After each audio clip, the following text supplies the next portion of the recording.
আমি ভোটার হিসেবে আমি নির্বাচন করব যে আগামী 5 বছর আমার এই সরকারটা পরিচালনার দায়িত্ব আমি কাকে দেব, এটা কিন্তু আমি নির্ধারণ করব। কিন্তু কাজেই এই ভোটারদের যে স্বাধীনতা, ভোটারদের যে অধিকার, সেটা প্রতিষ্ঠা পাওয়া দরকার।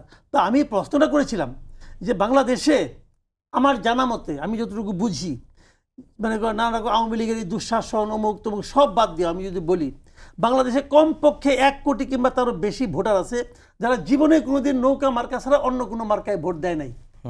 আছে কিন্তু এই 1 কোটি, আমি যদি 1 কোটিও ধরি, খুবই কনজারভেটিভ হিসাব করলাম আমি, যদি 1 কোটিও ধরি, এটা 4 কোটিও হতে পারে, যদি 1 কোটিও ধরি, তাহলে আমার প্রশ্ন হলো এই 1 কোটি ভোটারের জন্য আপনি কি বিকল্প রাখলেন? আমি এই প্রশ্নটা সরকারকে করতে যাচ্ছি। আপনি 1 কোটি ভোটারের জন্য আপনি কি বিকল্প রাখলেন? এরা কি বলবে? এরা কোথায় যাবে? এরা যদি বলে আমার পছন্দনীয় প্রার্থীর নাম এবং মার্কা আমি ব্যালট পেপারে পেলাম না, তাহলে তারা তো বঞ্চিত হলো, তারা তো তাদের গণতান্ত্রিক অধিকার প্রয়োগ করতে পারলো না। তাদের জন্য আপনার কি চয়েস, তাদের জন্য আপনি কি পরামর্শ? এটা আমি সরকারকে প্রশ্ন করি।